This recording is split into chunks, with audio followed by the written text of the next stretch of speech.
कहानी की शुरुआत में हमें दिखाया जाता है एक बड़े से घर के हॉल में एक अधेड़ उम्र की औरत सोफे पर आलती पालती मार के बैठी हुई थी। तभी वहाँ पर एक अधेड़ उम्र का आदमी आता है और उस औरत को गुस्से से देखता है। तो वो औरत जल्दी से सोफे से उठ जाती है और अपना सिर झुकाकर खड़ी हो जाती है। वो आदमी एक डेविल स्माइल करते हुए कहता है, ओ बिगनी, जब तुम ऐसे अपनी औकात में रहती हो ना, तो सच में मेरे दिल को बहुत सुकून मिलता है। यह बात सुनकर उस औरत की आंखों में आंसू से आ जाते हैं, जिसका नाम बिगनी है। वो आदमी आकर सोफे पे बिल्कुल राजा की तरह बैठ जाता है और हुक्म देते हुए कहता है, अब खड़े खड़े मेरा मुंह क्या देख रही हो, जाकर पानी लेके आओ मेरे लिए। वागिनी जल्दी से किचन से पानी लेकर आती है और तभी एक औरत मटकते हुए आती है और अपने पैरों से वागिनी जी को फंसाकर गिरा देती है। सारा पानी ज़मीन पर गिर जाता है और वागिनी जी ज़मीन पर मुंह के बल गिरती है।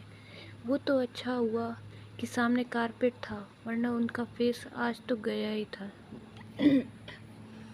वो औरत हंसते हुए कहती है, यही औकात है तुम्हारी मेरे कदमों में। वो आदमी सोफे पर से उठकर कहता है, नहीं कामिनी, ऐसे नहीं करते, तुम्हें पता है ना ये वाहिनी जब तक हमारे पास है तब तक हम लोग कितने लकी हैं। इससे ऐसे इसकी इंसल्ट तो मत करो, बेचारी नाजुक सी कली मुरझा ना जाए। वो औरत जिसका नाम कामिनी अग्रवाल है, वो हंसते हुए कहती है, हाँ ठीक कहा रंजीत आपने, ये तो नाजुक सी कली है, इसीलिए मैं आज इसकी नाजुकता को थोड़ा सा चोट पहुंचा देती हूँ। वो आदमी जिसका रंजीत अग्रवाल नाम है, वो कहता है, जो करना है करो, वैसे भी मुझे ऑफिस के लिए लेट हो रहा है। कामिनी जी रंजीत को अलविदा करती है और वागिनी जी के हाथ में अपने सैंडल से मसलते हुए कहती है, जल्दी से ये पानी साफ करो। वागिनी जी की आंखों से झरझर आंसू बहने लगते हैं और वो दर्द से कहरा उठती है।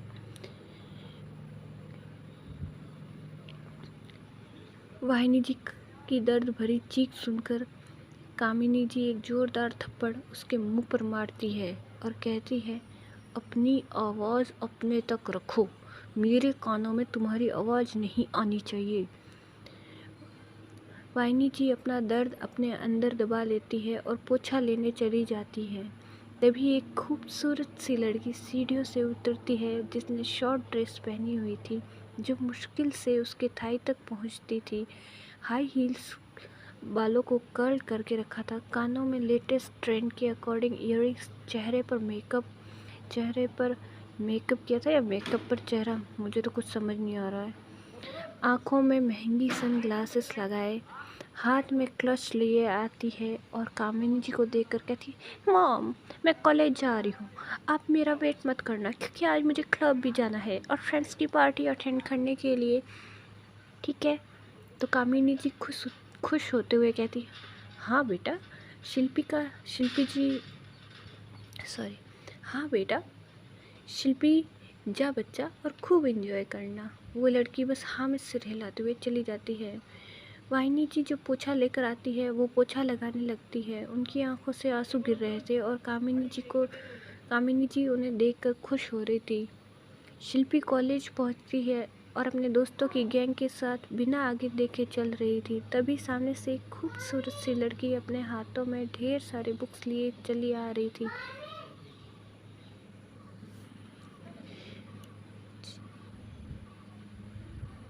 शिल्पी अपने हाई हील्स में चले जा रही थी। तभी शिल्पी के हील्स के नीचे कुछ आता है और उसका बैलेंस बिगड़ता है और वो सामने आती हुई लड़की का हाथ पकड़ लेती है। वो लड़की जिसका चेहरा बुक्स की वजह से ढका हुआ था, ऐसे शिल्पी के हाथ पकड़ने की वजह से उसके सारे बुक्स ज़मीन पर गिर जाते हैं और वो शिल्पी को बचा लेती है। वो लड़की शिल्पी को देखकर कहती है, आप ठीक हो? उस लड़की की प्यारी आवाज़ सुनकर शिल्पी अपना सर उठाकर देखती है तो बस देखती ही रह जाती है। दूध जैसा गोरा रंग, चांद सा चमकता चेहरा, white Chanderi floor print Anarkali suit पहने, कानों में बालियाँ, हाथ में ऑक्सीसाइड एंड कांच की मिक्स चूड़ियाँ, माथे पर बिंदी, आँखों में काजल जिससे उसकी काली सुरमई आँखें बहुत खूबसूरत दिख रही थी। होठों पर हल्की गुलाबी रंग की लिपस्टिक दुपट्टे से सर को ढका हुआ था जिससे उसके सुनहरे बाल हल्के से नजर आ रहे थे जो उसके चेहरे को चूम रही थी। ओवरऑल उस लड़की की खूबसूरती को देखकर शिल्पी जन भुन गई थी। एक झटके में उस लड़की से अपना हाथ छुड़ा लेती है और कहती है, यू इडियट, तुम्हारी हिम्मत कैसे हुई मुझे छूने की? औकात मत भूलो अपनी, तुम्हारी इतनी औकात नहीं कि तुम मुझे टच कर सको। उल्टा चोर कोतवाल को ही डांटे। शिल्पी इससे आगे कुछ कहती उससे पहले एक लड़का दौड़ते हुए वहां आता है और कहता है, व्हाट हैपेंड विद्या? शिल्पी उस लड़के को घूरते हुए कहती है, ओह विद्या वर्मा, मतलब तुम्हें क्या शौक है इतना तमाशा बनाने का जो हमेशा औकात से बाहर निकल जाती है और हमारे आसपास भटकने लगती हो? वो लड़का कुछ कहने के लिए आगे बढ़ता है तो विद्या उसका हाथ पकड़कर कहती है, गौरव, नो। शिल्पी टोंट मारते हुए कहती है, ओह तुम्हारे आशिक को बुरा लग गया, एक पल के लिए अकेला छोड़ नहीं सकता ना तुम्हें? विद्या स्माइल करते हुए कहती है, आप जैसे लोग अपनी छोटी सोच तक ही सोच सकते हैं, जो खुद के कैरेक्टर को नहीं संभाल सकते उनसे उम्मीद भी क्या की जा सकती है? शिल्पी गुस्से से चिल्लाते हुए कहती है, यू बिच। शिल्पी अपना हाथ उठाती है विद्या को मारने के लिए, लेकिन गौरव विद्या को अपनी तरफ खींच लेता है और विद्या गौरव के सीने से जाकर लग जाती है। शिल्पी का हाथ हवा में लहरा जाता है। शिल्पी कुछ कर पाती उससे पहले वहाँ डीन आ जाते हैं और सभी स्टूडेंट का माजमा देखकर चिल्लाते हुए कहते हैं, ये क्या हो रहा है? यहाँ डीन की आवाज़ सुनकर सभी लोग डीन को देखने लगते हैं। गौरव भी विद्या को खड़ा कर देता है। डीन बुक्स के पास कहते हैं, ये बुक्स किसने गिराई है? शिल्पी तुरंत कहती है, विद्या ने सर। गौरव कुछ कहता उससे पहले एक लड़की पीछे से जोर से चिल्लाती हुई कहती है, ये झूठ बोल रही है। अब सबकी नज़र पीछे की तरफ चली जाती है। पीछे से एक क्यूट सी लड़की वाइट कलर का टी शर्ट पहने, ब्लू डेनिम जींस पहने, बालों की पोनी, कानों में छोटे छोटे डायमंड की बूंदें पहने, चेहरे पर लाइट मेकअप किया, वो बहुत खूबसूरत दिख रही थी। वो लड़की सामने आती है और कहती है, अपने फ़ोन में वीडियो दिखाते हुए कहती है, प्रोफेसर, इन्होंने शिल्पी को गिरने से बचने के लिए विद्या का हाथ पकड़ा और उस ऊपर से इन्हें ही सुना रही है, कोतवाल उल्टा चोर को डांटे। उस लड़की की उल्टी कहावत सुनकर विद्या के होठों पर स्माइल आ जाती है। डीन शिल्पी को देखकर कहते हैं, से सॉरी राइट नाउ। शिल्पी गुस्से में विद्या को घूरते हुए सॉरी बोलती है और हवा की तेज़ी से वहाँ से चली जाती है। डीन सबको जाने के लिए कहता है और खुद भी चले जाते हैं। विद्या उस लड़की को देखकर कहती है, थैंक यू सो मच मेरी हेल्प करने के लिए। वो लड़की स्माइल करते हुए कहती है, अरे आप थैंक यू मत बोलिए, इंसानियत के नाते तो ये मेरा फ़र्ज था। विद्या इस बार अपनी हंसी कंट्रोल करते हुए कहती है, फजर नहीं, फ़र्ज। वो लड़की क्यूट सा फेस बनाकर कहती है, सॉरी, एक्चुअली मेरी हिंदी उतना अच्छी नहीं है। By the way I am Amaira. Amaira अपना हाथ आगे बढ़ाकर कहती है, तो विद्या भी अपना हाथ आगे बढ़ाकर कहती है, मेरा नाम विद्या। होठों पे स्माइल आ जाती है। डीन शिल्पी को देखकर कहते हैं, से सॉरी राइट नाउ। शिल्पी गुस्से में, ये क्या हो गया, फिर से वापस आ रहा है। अमायरा स्माइल करते हुए कहती है, नाइस नेम अमायरा। कुछ और कहती उससे पहले अमायरा को कोई आवाज़ देते हुए कहता है, अमायरा लेट हो रहा है। अमायरा विद्या को बाय बोलकर चली जाती है। शिल्पी गुस्से से तमतमाते हुए अपनी कार में बैठ जाती है और किसी को कॉल करके कहती है, उस लड़की के बारे में मुझे आज सारी इन्फॉर्मेशन चाहिए।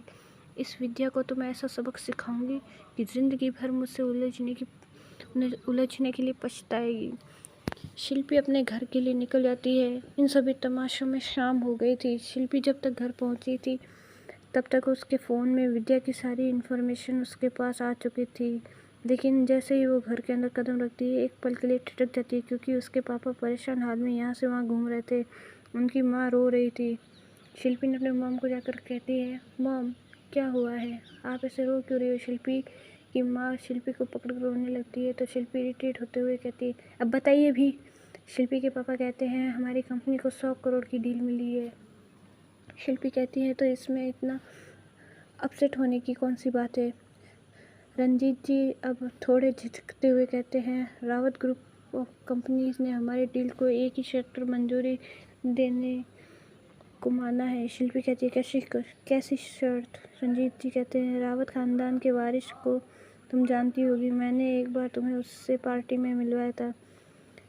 यमाल रावत। उसने कहा है कि आगे की बात रंजीत जी अधूरी छोड़ देते हैं तो कामिनी जी पूरा करते हुए कहती है, यमाल ने तेरी यानी शिल्पी एक रात की कीमत 100 करोड़ लगाई है। शिल्पी के पैरों तले ज़मीन खिसक जाती है और उसका चेहरा बिल्कुल लाल हो जाता है। शिल्पी गुस्से में टेबल को किक करते हुए कहती है, उसकी हिम्मत कैसे हुई मेरे बारे में ऐसा बोलने के लिए, मैं उसे छोड़ूंगी नहीं। रंजीत जी शिल्पी को शांत कराते हुए कहते हैं, बेटा शांत हो जाओ, हम किसी तरह इसका हल निकाल लेंगे। शिल्पी के हाथ से उसका फ़ोन नीचे गिर गया था। तभी जिसमें अभी जो विद्या की इन्फॉर्मेशन पढ़ रही थी उसमें विद्या की फ़ोटो भी थी। शिल्पी के दिमाग में एक आइडिया आता है, बहुत ही वाहियात सा आइडिया आता है। शिल्पी कहती है, डैड एक लड़की है मेरे पास जो बहुत खूबसूरत है, आप उसे भेज दो। शिल्पी अपने डैड को सारा प्लान बताती। थोड़ी देर में विद्या और उसके माँ बाबा एक अंधेरे रूम में थे। विद्या के चेहरे पर कोई पानी फेंकता है तो वो होश में आती हैं। सामने कामिनी जी विद्या को नफरत से देख रही थी क्योंकि शिल्पी ने आज सुबह का इंसिडेंट उन्हें बता दिया था। विद्या के माँ बाप की चेयर से बांध कर रखा हुआ था और विद्या को कमरे के दूसरे साइड ग्लास वॉल से सब दिखाया जा रहा था। विद्या कामिनी जी को देखकर कहती है, आप कौन हैं, मुझे यहाँ लेकर क्यों आई है, मेरे माँ बाबा उन्हें बांध कर क्यों रखा है। कामिनी जी विद्या को गुस्से से घूरते हुए कहती है, ए लड़की, यहाँ हम तेरे सवालों का जवाब देने के लिए नहीं बैठे हैं। अगर अपने माँ बाप को जिंदा देखना चाहती है तो जैसा हम कहते हैं वैसा कर। विद्या कुछ कहती उससे पहले ग्लास वॉल के दूसरी और विद्या के माँ बाप जोर से चीखने लगते हैं। विद्या जब सामने देखती तो सामने उसके माँ बापों को इलेक्ट्रिक शॉक दिया जा रहा था, जिसे देखकर विद्या की आंखों में आंसू बहने लगते हैं और वो कामिनी जी के सामने गिड़गिड़ाते हुए कहती है, प्लीज़ मेरे माँ बाप को छोड़ दो, उन्होंने क्या बिगाड़ा है किसी का। कामिनी जी विद्या को देखकर फीका हंसते हुए कहती है, इस दुनिया की यही तो रीत है, जो किसी का कुछ नहीं बिगाड़ते हैं उन्हीं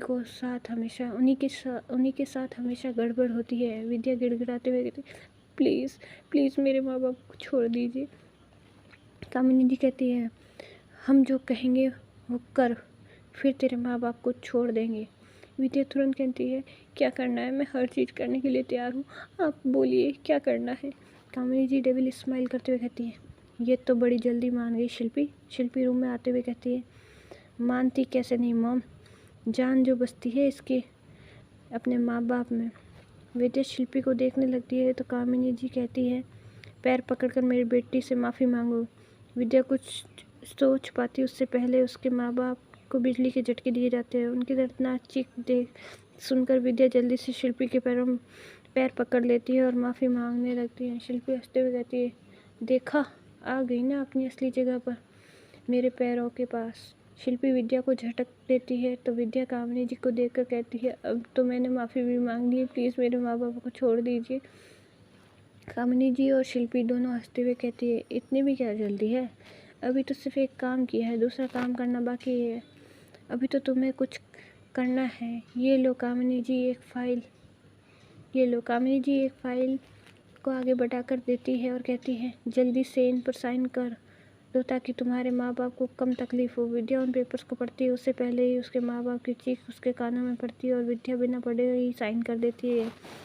इतने में रंजीत वहाँ आते हैं और एक ब्लैक कलर की फ़ाइल विद्या के सामने पटकते हुए कहते हैं, इसमें साइन करवाना है तुम्हें। विद्या कहती है, किसके। शिल्पी कहती है, यमाल रावत उफ। विद्या कुछ पूछती उससे पहले शिल्पी कहती है, नो क्वेश्चन, सिग्नेचर करवाओगी तभी अपने माँ बाप को जिंदा देख पाओगी। विद्या उस फाइल को उठाती है तो शिल्पी उसे एक ब्लैक बॉक्स देती है और कहती है, तुम्हें रूम नंबर 303 में जाना है। अगर कोई गड़बड़ की तो अपने माँ बाप की डेड बॉडी कलेक्ट करोगी, जिंदा नहीं देखोगी उन्हें। Got it?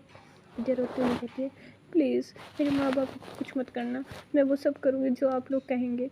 शिल्पी टेढ़ी स्माइल करते हुए कहती है, वो तो तुम्हें करना ही पड़ेगा। अब शिल्पी एक सर्वेंट को बुलाती है और कहती है, इसका हुलिया ठीक करो, 5 मिनट में निकलना है। विद्या को सर्वेंट 5 मिनट में उसका हुलिया सुधार कर ले आती है और कार में बिठाकर होटल ब्राइट एंड शाइन के लिए रवाना कर देती है। विद्या रोना चाह रही थी, चीखना चाह रही थी, लेकिन वो बेबस थी। वो बस अपने माँ बाबा की सलामती के लिए दुआएं कर रही थी। इस तरह विद्या का सफ़र कट जाता है और वो मंजिल में पहुंच जाती है। ड्राइवर कार रोक देता है और विद्या धड़कते दिल के साथ होटल ब्राइट एंड शाइन के लॉबी में चली जाती है। विद्या के सामने रिसेप्शनिस्ट ने जाकर पूछती है, वाई आर सर, कौन से रूम में है? रिसेप्शनिस्ट कहती है, मैम आपके पास अपॉइंटमेंट है। विद्या अपने हाथ में पकड़े फाइल और ब्लैक बॉक्स को देखकर कहती, यस। रिसेप्शनिस्ट डायरेक्शन दिखाते हुए कहती है, आप सीढ़ियों से जा सकती है, एक्चुअली लिफ्ट में टेक्निकल इशू है, रूम नंबर 303। विद्या ओके बोलती है और रिसेप्शनिस्ट कहती है 5th floor. Vidya thank you बोलकर चली जाती है। इस तरह विद्या का सफ़र कट जाता है और वो मंजिल में पहुंच जाती है। ड्राइवर कार रोक देता है, पहुंच जाती है। विद्या किसी तरह 5th फ्लोर पर पहुंचती है और रूम नंबर 303 के सामने खड़ी होकर अपने आप को नॉर्मल करती है और गहरी गहरी सांस लेकर नॉक करती है। 2 से 3 बार नॉक करने पर एक लड़का रूम का डोर ओपन करता है और विद्या को देखकर अपनी पलकें झपकाना ही भूल जाता है। विद्या उसके चेहरे के सामने अपना हाथ वेव करते हुए कहती है, हेलो। वो लड़का कहता है, yes, how can I help you ma'am? Vidya कहती है, वाई आर से मिलना है। वो लड़का अजीब नज़रों से पहले विद्या को देखता है, फिर अपने हाथ में चूटी काट कर कहता है, क्या आपने सच में कहा कि आपको वाई आर सर से मिलना है? विद्या ने फुल कॉन्फिडेंस के साथ कहा, यस। वो लड़का तो बस अपने कानों को रगड़ कर चेक कर रहा था, कहीं वो बहरा तो नहीं हो गया। विद्या अब उस लड़के को देखकर कहती है, प्लीज़ आप मुझे वाई आर सर से मिलने दीजिए, मेरे पास टाइम नहीं है। वो लड़का कुछ कहता उससे पहले विद्या उससे साइड करके अंदर घुस जाती है। वो स्वीट बहुत बड़ा था। लिविंग एरिया में 3 लोग बैठे हुए थे। एक लड़का विद्या की तरफ पीट करके बैठा हुआ था। विद्या कहती है, वाई आर सर। विद्या की आवाज़ सुनकर सब विद्या को देखने लगते हैं। वो लड़का भी पलट कर विद्या को देखने लगता है तो उसकी नज़रें विद्या पर ठहर सी जाती है। विद्या भी उस लड़के को देखने लगती है। सामने चेयर पर बैठा लड़का बिल्कुल फेरी टेल के प्रिंस की तरह दिख रहा था। गोरा रंग, अट्रैक्टिव फेस, परफेक्ट जो लाइन वाइट कलर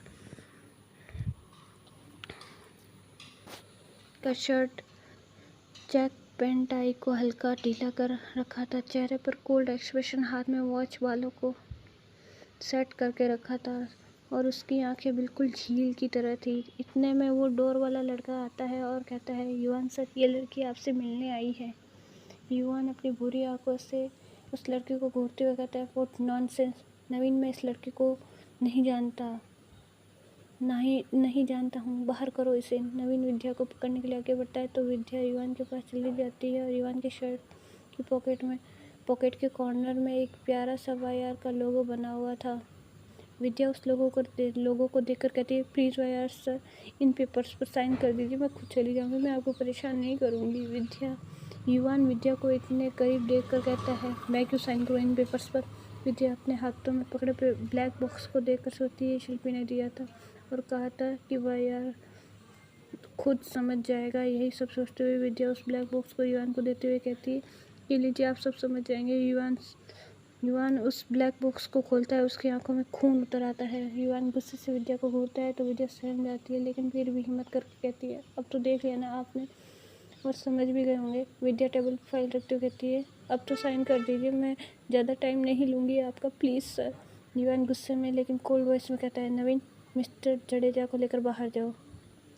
नवीन युवान को गुस्से में देखकर तुरंत उन क्लाइंट्स को लेकर बाहर चला जाता है।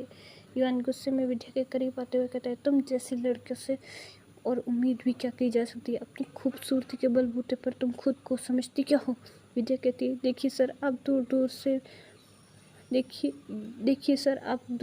दूर से बात कीजिए, मेरे करीब मत आइए। युवान गुस्से में विजय को वॉल से सटाते हुए कहता है, ये मुझे गिफ्ट देकर तुम मुझे दूर रहने के लिए कह रही हो? सती सावित्री बनने का ड्रामा कहीं और करना। युवान रायचंद के सामने ड्रामा नहीं चलेगा। विजय कहती है, ये आप क्या कह रहे हैं? मैंने आपको क्या दिया है? युवान बॉक्स को जमीन पर पटकते हुए कहता है, क्यों पैक करते वक्त नहीं देखा था? विजय की नजर जमीन पर गिरे ब्लैक बॉक्स पर जाती है। उसके आंखों में आंसू गिरने लगते हैं। हैरानी से चेहरा सफ़ेद पड़ जाता है। यहीं पर पहले चैप्टर की एंडिंग होती है। I hope guys you like my voice. अगर आपको अच्छा लगे तो प्लीज़ कमेंट बॉक्स में कमेंट करना, ताकि मैं आपके लिए और आगे एपिसोड अपलोड करती रहूँ। Thank you.